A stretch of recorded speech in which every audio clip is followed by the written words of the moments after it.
Assalamualaikum warahmatullahi wabarakatuh. Perkenalkan, nama saya Muhammad Ritya Andara dengan NIM 233051192. Di sini saya akan menjelaskan mengenai hubungan antara pemilu dan demokrasi.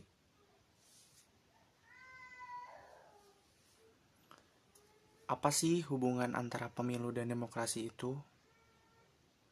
Pemilu atau kita kenal sebagai pemilihan umum dan demokrasi memiliki hubungan yang sangat erat dan saling mendukung. Pemilu adalah salah satu mekanisme utama dalam sistem demokrasi yang memungkinkan warga negara untuk memilih pemimpin mereka secara bebas dan adil. Dan berikut ini adalah beberapa hubungan kunci antara pemilu dan demokrasi.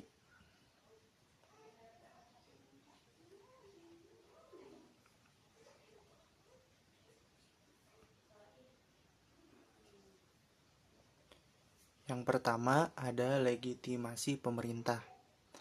Pemilu memberikan legitimasi kepada pemerintah dan pemimpin yang terpilih.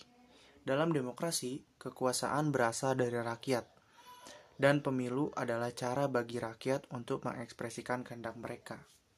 Jadi, rakyat memiliki hak untuk mengekspresikan kehendak mereka, gitu ya. Yang kedua, ada partisipasi publik.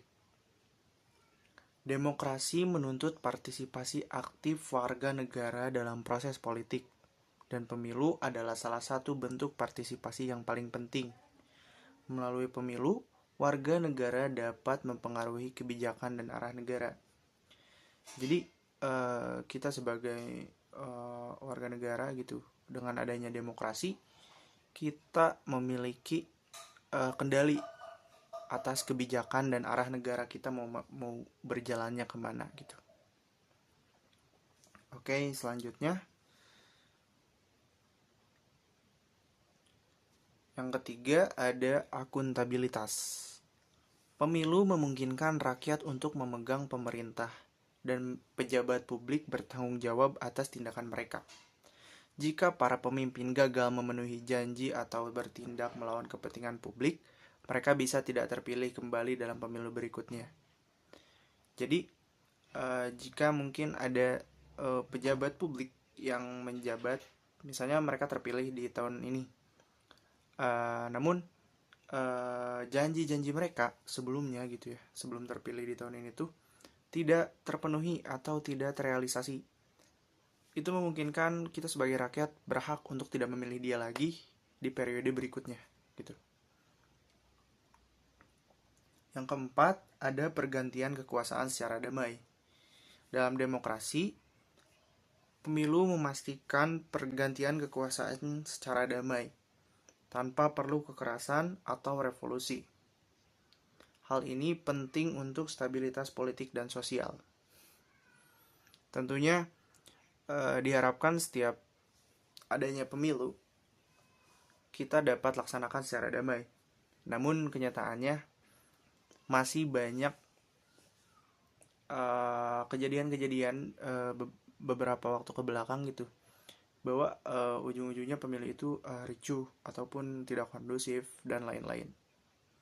Tentunya kita sebagai warga negara berhak ataupun berkewajiban untuk menjaga kedamaian tersebut.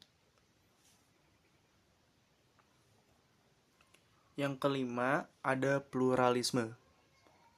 Pemilu memungkinkan berbagai pandangan dan kepentingan untuk diwakili dalam pemerintahan. Partai politik yang berbeda bersaing dalam pemilu untuk mendapatkan dukungan rakyat, yang membantu mencegah monopoli kekuasaan oleh satu kelompok. Jadi kita sebagai warga negara gitu ya, memiliki mungkin memiliki hak gitu ya, karena dengan adanya demokrasi tersebut gitu, ketika kita melaksanakan pemilihan atau pemilu gitu, kita bebas mau memilih siapa dari partai mana. Hal itu untuk mencegah adanya monopoli kekuasaan oleh satu pihak, atau bisa kita sebut mungkin sekarang lagi terkenal itu ya politik dinasti seperti itu. Dan yang keenam, ada pendidikan politik. Proses pemilu meningkatkan kesadaran politik masyarakat, memberikan mereka kesempatan untuk belajar tentang isu-isu yang penting, kandidat, dan ideologi yang berbeda. Hal ini penting untuk kesehatan jangka panjang dari demokrasi. Tentunya, dengan adanya pemilu, dapat mengajarkan kita untuk lebih concern terhadap situasi negara kita. Dan juga membuat kita belajar atau membuat kita sadar akan pentingnya gitu ya, memilih pemimpin yang dapat membawa kita ke jalan yang benar dan memajukan negara kita juga gitu.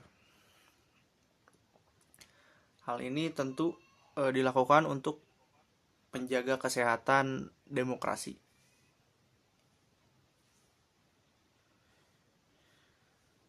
Selanjutnya ada kedaulatan rakyat. Dalam demokrasi, konsep kedaulatan rakyat sangat penting, yang berarti kekuasaan tertinggi berada di tangan rakyat. Pemilu adalah mekanisme utama di mana rakyat dapat menjalankan kedaulatan mereka dengan memilih siapa yang akan memerintah mereka. Dengan adanya demokrasi, seperti yang tadi saya sudah bilang gitu ya, jadi kita sebagai rakyat memiliki hak untuk memilih pemimpin yang akan memimpin kita ke depannya gitu. Jadi maka dari itu mungkin dengannya ada demokrasi membantu kita gitu ya untuk menentukan masa depan negara kita ataupun masa depan diri kita sendiri gitu, karena siapa yang memimpinnya gitu ya. Selanjutnya yang ke-8 ada transparansi dan kepercayaan publik. Transparansi dan kepercayaan publik. Pemilu yang dijalankan secara transparan meningkatkan kepercayaan publik terhadap sistem politik. Jika rakyat percaya bahwa pemilu berjalan jujur dan adil, mereka akan lebih percaya kepada pemerintah yang terpilih, yang pada gilirannya memperkuat demokrasi. Tentunya dengan adanya pemilu, diharapkan pemilu tersebut berjalan secara transparan, agar meningkatkan kepercayaan publik, tentunya masyarakat. Karena masyarakat punya hak gitu ya untuk tahu akan bagaimana hasil dari pemilu gitu. Jadi sebaiknya pemilu mungkin seharusnya pemilu dijalankan secara transparan.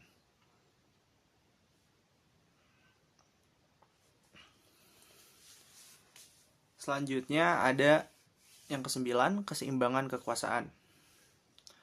Pemilu juga berfungsi sebagai alat untuk menjaga keseimbangan kekuasaan antara berbagai cabang pemerintah, baik eksekutif, legislatif, dan yudikatif.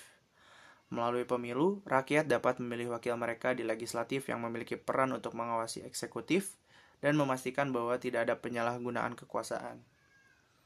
Jadi, mungkin kita bisa ambil contoh ketika kita memilih anggota DPR atau MPR gitu ya. Tentunya kan DPR itu adalah Dewan Perwakilan Rakyat gitu. Jadi mereka yang mewakili kita sebagai rakyat untuk mengawasi eksekutif kita agar tidak terjadi penyalahgunaan kekuasaan. Siapa sih eksekutif kita itu? Ya presiden gitu, presiden dan wakil presiden gitu. Jadi kita memilih wakil kita yaitu DPR untuk mengawasi kinerja ataupun mengawasi para eksekutif gitu, agar tidak terjadi penyalahgunaan kekuasaan gitu. Dan yang ke-10 ada pemeliharaan hak asasi manusia. Pemilu dalam demokrasi berfungsi sebagai pelindung hak-hak asasi manusia. Rakyat memiliki hak untuk memilih dan dipilih, hak untuk berkumpul serta untuk berekspresi, yang semuanya dilindungi dan difasilitasi oleh proses pemilu yang demokratis. Tentunya kita sebagai masyarakat pun boleh gitu untuk mencalonkan diri gitu, karena kita mempunyai hak untuk dipilih gitu, karena kita pun jika bisa merasa memimpin sebuah negara atau memimpin sebuah daerah atau apapun, sebaiknya kita ya bergerak sendiri gitu, jangan nunggu orang lain gitu ya. Selagi kita bisa, kenapa tidak gitu ya.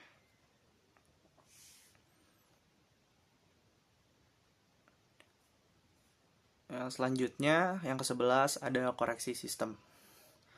Pemilu berfungsi sebagai mekanisme koreksi dalam demokrasi. Jika ada ketidakpuasan terhadap pemerintahan atau kebijakan tertentu, pemilu memberikan kesempatan kepada rakyat untuk melakukan perubahan melalui cara yang damai dan legal. Gitu. Jadi dengan adanya pemilu, kita sebagai masyarakat mempunyai hak untuk mengkoreksi gitu ya, ataupun memberikan perubahan dalam sistem pemerintahan ataupun dan lain-lain gitu. Karena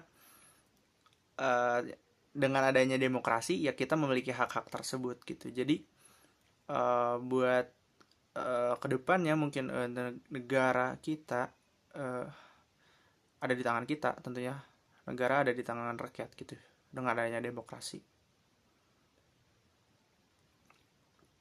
Dan yang ke-12 ada responsivitas pemerintah. Pemerintah yang dipilih melalui pemilu lebih cenderung responsif terhadap kebutuhan dan aspirasi rakyat, karena pemerintah tahu bahwa mereka bisa saja tidak terpilih kembali jika mengabaikan kehendak rakyat. Mereka akan lebih peka terhadap isu-isu yang menjadi perhatian publik. Tentunya mungkin kita tahu sendiri gitu ya, di masa sekarang itu, zaman sekarang, ketika mau datangnya pemilu pasti banyak orang-orang berlomba untuk mencalonkan diri sebagai wakil rakyat. Tentunya dengan janji-janji mereka yang ingin menampung segala aspirasi masyarakat gitu. Misalnya masyarakat di suatu daerah butuh di jalannya diperbaiki, ataupun butuh sarana atau prasarana di daerahnya, meningkatkan fasilitas-fasilitas di daerahnya, dan lain-lain gitu. Tentunya dengan adanya demokrasi kita bisa menyampaikan aspirasi-aspirasi tersebut kepada wakil kita gitu. Dan tentunya para pemerintah pun ataupun para wakil-wakil kita harus lebih responsif terhadap hal itu, karena mereka menjabat bukan untuk diri mereka sendiri tapi untuk masyarakat. Karena jika mereka ingkar ataupun mereka tidak menepati janjinya atau tidak menampung aspirasi masyarakat, mungkin saja mereka tidak terpilih di periode selanjutnya.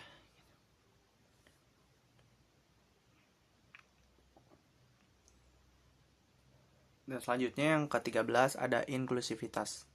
Pemilu demokratis harus inklusif. Artinya semua warga negara yang memenuhi syarat berhak untuk memilih tanpa diskriminasi. Inklusivitas ini adalah ciri penting dari demokrasi yang sehat, di mana setiap suara memiliki nilai yang sama.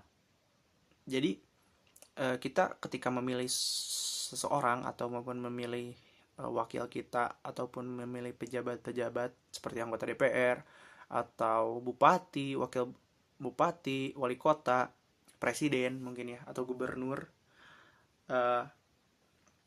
kita memiliki hak inklusif gitu. Jadi kita tidak dapat didiskriminasi oleh orang lain, tidak dapat dipaksa, wah kamu harus pilih si ini, kamu harus pilih si ini. Tidak, kita punya hak sendiri, kita punya hak suara sendiri, yang dimana ya setiap suara memiliki nilai yang sama gitu.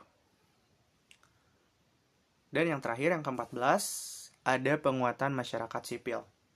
Pemilu juga memperkuat masyarakat sipil karena berbagai organisasi non-pemerintahan, kelompok advokasi, dan media memainkan peran penting dalam mengawasi jalannya pemilu, mendidik pemilih, dan memastikan bahwa proses tersebut berjalan dengan baik. Tentunya dengan adanya beberapa instansi tadi ataupun beberapa organisasi tadi gitu ya, dapat membantu kita ataupun dapat membantu mengawasi ataupun mendidik para pemilih gitu, dan memastikan bahwa proses pemilu berjalan dengan baik gitu. Jadi dengan adanya organisasi non pemerintah seperti organisasi kepemudaan, kelompok advokasi, dan media-media pun mungkin di zaman yang digital sekarang ini sangat memiliki peran penting gitu dalam mengawasi jalannya pemilu. mendidik pemilih dan memastikan bahwa proses tersebut berjalan dengan baik. Gitu. Maka dari itu dapat kita simpulkan bahwa tanpa pemilu yang bebas dan adil, demokrasi tidak dapat berfungsi dengan baik, karena suara rakyat tidak didengar dan kepentingan umum tidak terwakili secara memadai. Pemilu bukan hanya sekedar proses memilih pemimpin, tetapi juga merupakan landasan dari demokrasi yang memungkinkan kebebasan, keadilan, dan kesejahteraan rakyat terwujud. Tanpa pemilu yang efektif dan demokratis, pemerintah bisa kehilangan legitimasi dan menjadikan otoriter yang dapat merusak hak-hak rakyat dan stabilitas sosial. Mungkin sekian penjelasan mengenai hubungan antara pemilu dan demokrasi dari saya. Mohon maaf apabila banyak kekurangan. Semoga menjadi pembelajaran bagi saya untuk kedepannya. Terima kasih. Wassalamualaikum warahmatullahi wabarakatuh.